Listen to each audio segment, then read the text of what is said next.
ಮೊದಲನೇದಾಗಿ ಈ ಚಿತ್ರ ಫಸ್ಟು ಇವ್ರದ್ದೆಲ್ಲ ಹೇಳ್ಬಿಡ್ತೀನಿ, ಆಮೇಲೆ ನಂದಕ್ಕೆ ಬರ್ತೀನಿ. ದಿಲೀಪರಾಜ್ ನಮ್ಮ ಮಗನ ಪಾರ್ಟ್ ಮಾಡಿದ್ದಾರೆ. Manju is a excellent human and ನಾನು ಒಂದು 200 ಪಿಕ್ಚರ್ ಮೇಲೆ ಮಾಡಿದ್ದೀನಿ. ನಾವಿದ್ದಾಗೆಲ್ಲ ತಮಾಷೆ ಆಗಿರುತ್ತೆ, ಎಲ್ಲ ಇರುತ್ತೆ. ಬಟ್ ಇವತ್ತಿನ ದಿನ ಚಿತ್ರ ಮಾಡಬೇಕಾದ್ರೆ ತುಂಬಾ ಕಷ್ಟ.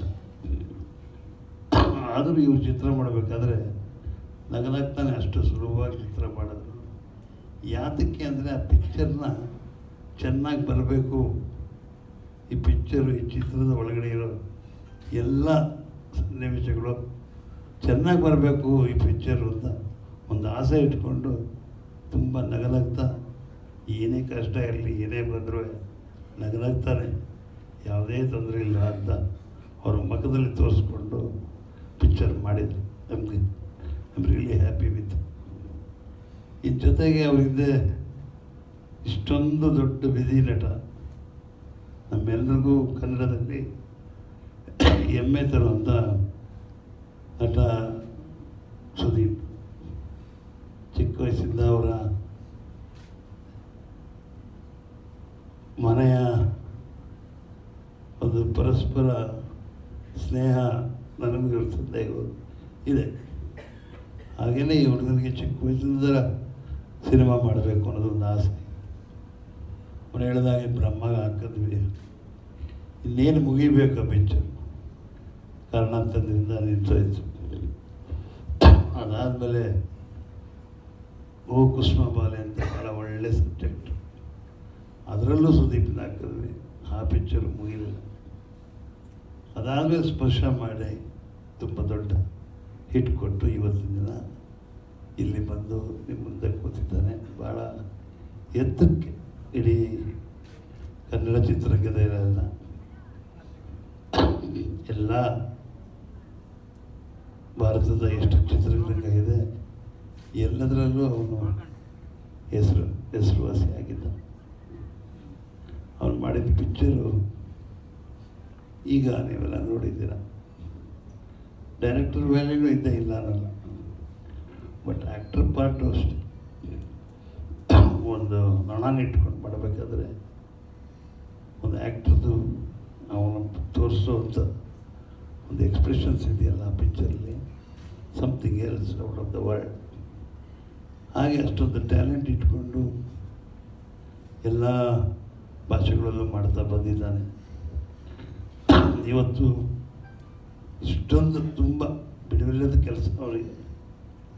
ಆದರೂ ಸ್ವಲ್ಪ ಏನಪ್ಪ ಅಂದರೆ ಹಗಲು ರಾತ್ರಿ ಕೆಲಸ ಮಾಡೋ ಒಂದು ಅಭ್ಯಾಸ ಇದೆ.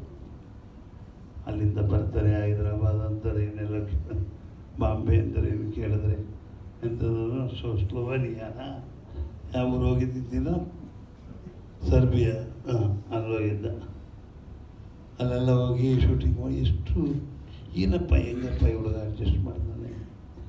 ಮಧ್ಯದಲ್ಲಿ ಈ ಪಿಕ್ಚರ್ ಎಡಿಟಿಂಗ್ ಮಾಡೋದು, ಶಾರ್ಟ್ಸ್ ನೋಡೋದು, ಎಲ್ಲೆಲ್ಲಿ ಏನೇನು ಬೇಕು ಎಲ್ಲೇನು ಬೇಡ ಅಂತ ಅದನ್ನು ಬಂದು ಕೂತ್ಕೊಂಡು ಹೇಳಿ ಈ ಪಿಕ್ಚರನ್ನು ಒಂದು ಅವನ ಪಾತ್ರನ ಮಾಡಿ ಯಾರಿಗೂ ತೊಂದರೆ ಕೊಡೋದಿತ್ತು. ನಾನು ಎಷ್ಟೇ ದೊಡ್ಡವನಾದರೂ ನನ್ನ ಚಿಕ್ಕವನು ಅಂತ ಮಾಡಿದ್ದಕ್ಕೆ ನಾನು ಅವರಿಗೆ ತುಂಬ ಹೆಮ್ಮೆ ಪಡ್ತೀನಿ. ಈ ಚಿತ್ರ ಮೊದಲನೇದಾಗಿ ರಜನಿಕಾಂತ್ ನನಗೆ ಫೋನ್ ಮಾಡಿ, ಯಾಮರೀಶ್ ಅದು ಬೇಡ ಯಾವುದೇ ಇರೋ ಈ ವಯಸ್ಸಲ್ಲಿ ನಾನು ಯಾವ ಪಿಕ್ಚರ್ ಇಲ್ಲ, ನಾನು ಆಮೇಲೆ ಪಿಕ್ಚರ್ ಅಷ್ಟೊತ್ತಿಗೆ ಒಬ್ಬರು ಪ್ರೊಡ್ಯೂಸರ್ ಬಂದು ಮಾಡಬೇಕಾಗಿತ್ತು. Director was different. ಅದೇನೋ ಅದು ನಿಂತೋಯ್ತು. ಸುಮ್ಮನೆ ಅದೇ ಪಿಕ್ಚರ್ ನೋಡಿದ್ರೆ ನನಗೆ ತುಂಬ ಇಷ್ಟವಾಯಿತು ಆ ಪಿಕ್ಚರ್. ಇವತ್ತು ನನ್ನ ಏಜ್ಗೆ ಮಾಡೋಂಥ ಒಳ್ಳೆ ಸಿನಿಮಾ. ಅದಾದಮೇಲೆ ಆ ಪ್ರೊಡ್ಯೂಸರು ಸ್ವಲ್ಪ ಹಿಂದೆ ಹೋದರು. ಆವಾಗ ಕರೆಕ್ಟಾಗಿ ಕಿಚ್ಚ ಸುದೀಪ್ ನಾವು ಮಾಡ್ತೀವಿ ಪಿಕ್ಚರು ಅಂತ ಒಬ್ಬರು ಡೈರೆಕ್ಟ್ರು ಬಂದರು. ಅವರು ಓಕೆ ಅಂತ ಹೇಳಿ ನಂದು ಕೆಲವು ಕಂಡೀಷನ್ ಇರುತ್ತೆ. ಈಗ ಸುಮ್ಮನೆ ನಗನಾಗ್ತಾ ಹೇಳ್ತಾರೆ, ನೀವು ಹೇಳಲೇಬೇಕಲ್ಲ ಪ್ರೆಸ್ನವ್ರು ಬಂದೆ, ಅಯ್ಯೋ ತುಂಬ ಅವರು ಒಳ್ಳೆಯವರು, ತುಂಬ ಕೆಟ್ಟವರಲ್ಲ, ತುಂಬ ಒಳ್ಳೆಯವರು, ತುಂಬ ಚೆನ್ನಾಗಿ ಬಂದು ನಮಗೆಲ್ಲ ಎಷ್ಟೇ ಆರೋಗ್ಯ ಇಲ್ಲದೇ ಇದ್ದರೂ ತುಂಬ ಚೆನ್ನಾಗಿ ನಾವು ಈ ಪಿಕ್ಚರ್ ಮುಗಿಸಿ ಇವೆಲ್ಲ ಹೊಗಳಲೇಬೇಕೀಗ ನಿಮ್ಮ ಮುಂದೆ. ಅದು ಇಲ್ಲೇ ನಿಮ್ಮ ಮುಂದೆ ಬೇಕಾಗುತ್ತಾ? ಆದರೂ ನಾನು ಎಷ್ಟೇ ತೊಂದರೆ ಕೊಡಬೇಕು ಅನ್ನೋದು ನಾನು ಮುಂಚೆಯಿಂದ ನಿರ್ಮಾಪಕರು ನಟರಿದ್ದಾರೆ, ಎಲ್ಲರಿಗೂ ಸ್ಪರ್ಶ ಮಾಡಿಕೊಂಡೆ ಬಂದವು.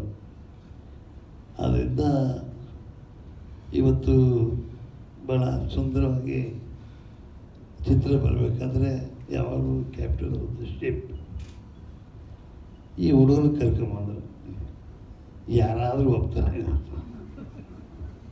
ಡೈರೆಕ್ಟರ್ ಅಂತ ಯಾರೋ ಒಪ್ಪ, ಏನಪ್ಪ ಈ ಹುಡುಗರು ಇವನು ಮಾವ ತುಂಬ ಅವ್ರಿಗೆ ಇಂಟ್ರೆಸ್ಟ್ ಇದೆ, ತುಂಬ ಚೆನ್ನಾಗಿ ಮಾಡ್ತಾರೆ, ನನ್ನನ್ನು ನಂಬಿ ನೀವು ಆ ಪಿಕ್ಚರ್ ಒಪ್ಕೊಳ್ಳಿ, ಡೈರೆಕ್ಟರ್ ನೋಡಿ ಇದು ಮಾಡಬೇಡಿ, ಅವನಿಗೆ ಎದುರುಗಳ್ತಾನೆ ಬಂದು ನೋಡಿ.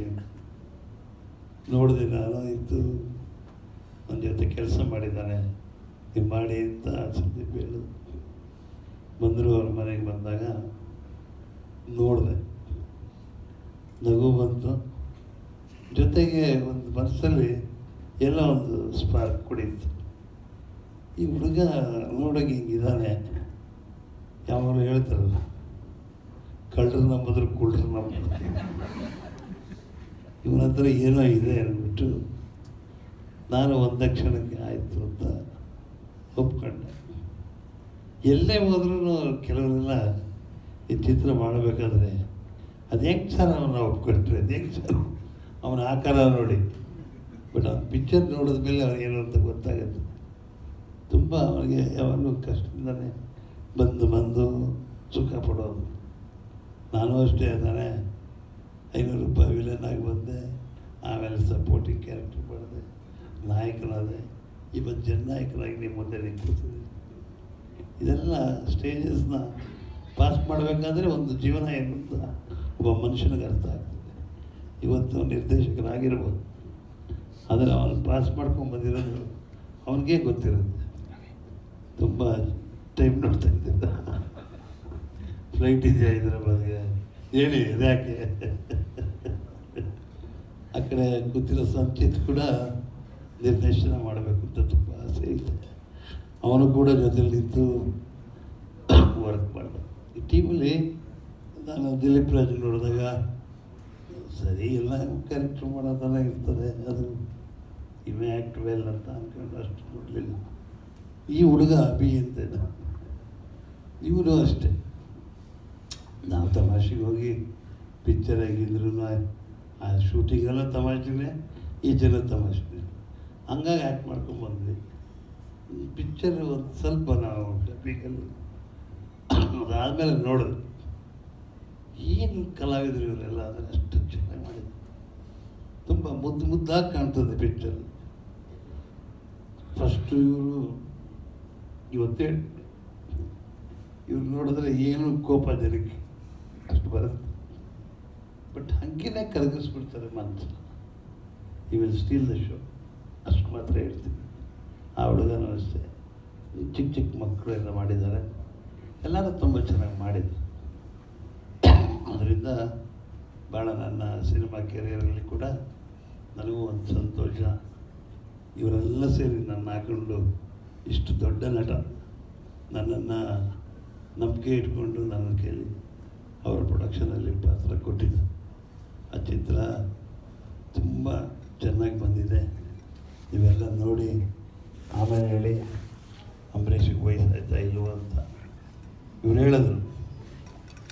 ಸ್ಟೇರ್ ಮಾಡಿದ್ರೆ ಹೆದರಿಕೆ ಅಂತ, ಸ್ಟೇರ್ ಮಾಡೋದು ಒಳ್ಳೇದಕ್ಕೋಸ್ಕರನೇ, ಒಳ್ಳೆ ಸ್ಟೇರ್, ನಾಟ್ ಕೆಟ್ಟ ಸ್ಟೇರ್ ಮಾಡಲ್ಲ ಅಂತ. ಯಾರಿಗೇ ಆಗಲಿ ಒಳ್ಳೆಯದಾಗಲಿ, ಸಿನಿಮಾ ನಿರ್ಮಾಪಕರು ಅಷ್ಟೇ, ನಿರ್ದೇಶಕರಿಗೂ ಎಲ್ಲ ಈ ಒಂದು ಟೀಮು ಒಳ್ಳೆ ಕೆಲಸ ಮಾಡಿದೆ. ಆದ್ದರಿಂದ ಜನ ಕೂಡ ಇದಕ್ಕೊಂದು ಆಶೀರ್ವಾದ ಮಾಡ್ತಾರೆ ಅಂತ ನಂಬಿಕೆ ಭಾಳ ವರ್ಷಗಳಿಂದ ಈ ಚಿತ್ರರಂಗದಲ್ಲಿ ಇರೋದ್ರಿಂದ ಆ ನಂಬಿಕೆ ನನಗಿದೆ ಅಂತ ಹೇಳಿ I thank everybody, one and all thank you.